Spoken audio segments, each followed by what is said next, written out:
Assalamualaikum warahmatullahi wabarakatuh. Jadi di video kali ini saya akan melakukan video pembelajaran tentang peraturan daerah. Pertama-tama izinkan saya memperkenalkan diri. Perkenalkan, nama saya M. Hikmam Fauzan Pratama dengan NPM 2452011029 dengan dosen pengampu yaitu Ibu Siti Khairah, SHI MH. Jadi untuk yang pertama yaitu apa itu peraturan daerah? Jadi perda atau peraturan daerah adalah peraturan perundang-undang yang dibentuk oleh Dewan Perwakilan Rakyat Daerah atau DPRD bersama kepala daerah atau gubernur atau bupati atau wali kota. Nah, materi muatannya itu mencakup seluruh hal dalam rangka penyelenggaraan otonomi daerah dan tugas pembantuan, serta menampung kondisi khusus daerah dan penjabaran peraturan perundang-undangan yang lebih tinggi. Nah, selanjutnya yaitu dasar hukum perda. Nah, dasar hukum utama perda itu adalah Undang-Undang 1945 Pasal 18 tentang pemerintahan daerah yang kemungkinan menjadi landasan lahirnya otonomi daerah. Dari sinilah terbentuk pola relasi baru antara pemerintah pusat dan daerah. Penyusunan perda itu harus merujuk pada Undang-Undang Nomor 12 Tahun 2011 tentang pembentukan peraturan perundang-undangan yang telah mengalami perubahan melalui UU tahun 2019 dan UU tahun 2022.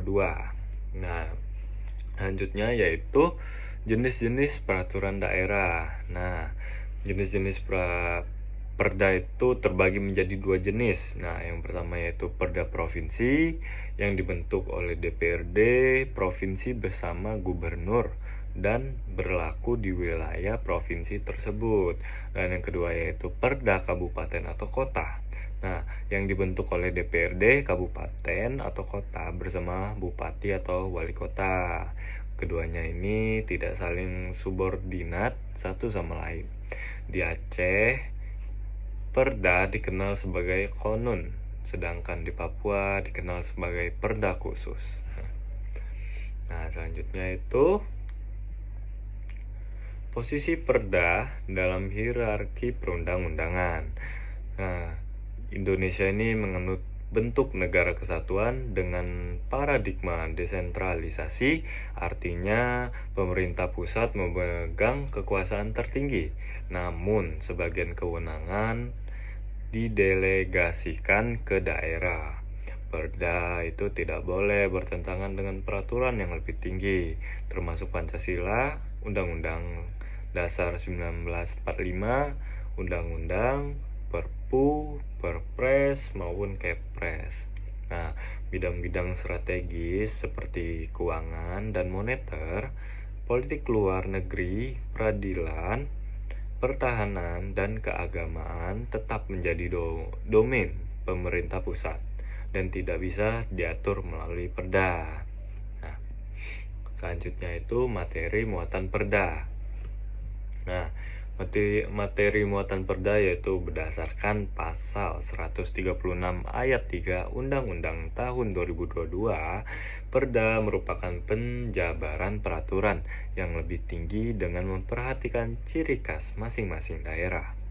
Pada ayat 4 ditegaskan bahwa perda dilarang bertentangan dengan kepentingan umum dan atau peraturan yang lebih tinggi. Nah, secara garis besar, materi muatan perda itu mencakup 3 hal.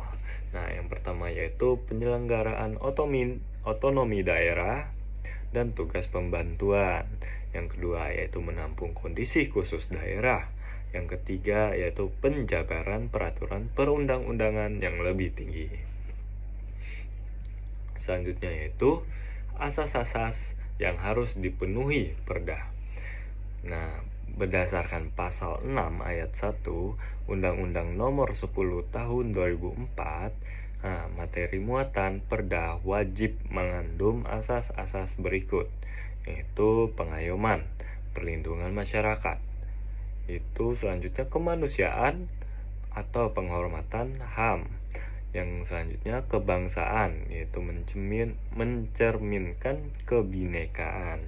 Selanjutnya itu kekeluargaan, ya, atau musyawarah atau mufakat. Nah, selanjutnya itu kenusantaraan, atau memperhatikan kepentingan seluruh wilayah Indonesia.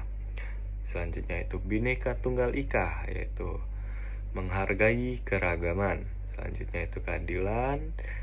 Selanjutnya kesamaan kedudukan dalam hukum. Selanjutnya ketertiban dan kepastian hukum, serta keseimbangan dan keselarasan.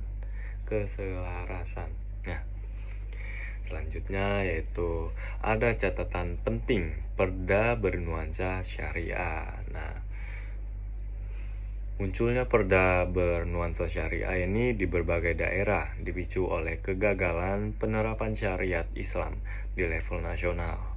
Nah, pendekatan ini dianggap lebih mudah karena tidak berhadapan langsung dengan konstitusi. Nah, namun perda semacam ini dinilai kurang sesuai dengan asas keadilan, kebinekaan, kebangsaan, dan kemanusiaan yang diwajibkan dalam pembentukan peraturan perundang-undangan. Selanjutnya yaitu studi kasus singkat Konun Aceh dan Perda Khusus Papua. Nah, Konun Aceh itu merupakan peraturan daerah khusus yang mengatur pelaksanaan syariat Islam di Provinsi Aceh. Nah, itu mencerminkan keistimewaan otonomi yang diberikan pasca konfliknya. Nah, sementara itu Perda Khusus dari Papua atau Perdasus mengakomodasi keunikan budaya dan adat istiadat masyarakat Papua dalam kerangka otonomi khusus. Nah, kedua bentuk regulasi ini menghadapi tantangan dalam menyeimbangkan kearifan lokal dengan prinsip-prinsip konstitusional nasional. Nah, selanjutnya itu kesimpulan. Nah, perda merupakan wujud kewenangan pemerintah daerah dalam menyelenggarakan otonomi. Nah, namun penyusunannya harus mengedepankan asas formil dan material yang berlaku agar berjalan harmonis, tidak bertentangan dengan hierarki perundang-undangan, dan dapat diterima masyarakat. Perda harus berjalan di atas prinsip hukum yang adil dan demokratis. Nah, oke. Terima kasih telah menonton video pembelajaran saya. Ya, saya mohon maaf jika ada kesalahan atau tutur kata. Saya mohon ampun. Saya akhiri. Wassalamualaikum warahmatullahi wabarakatuh.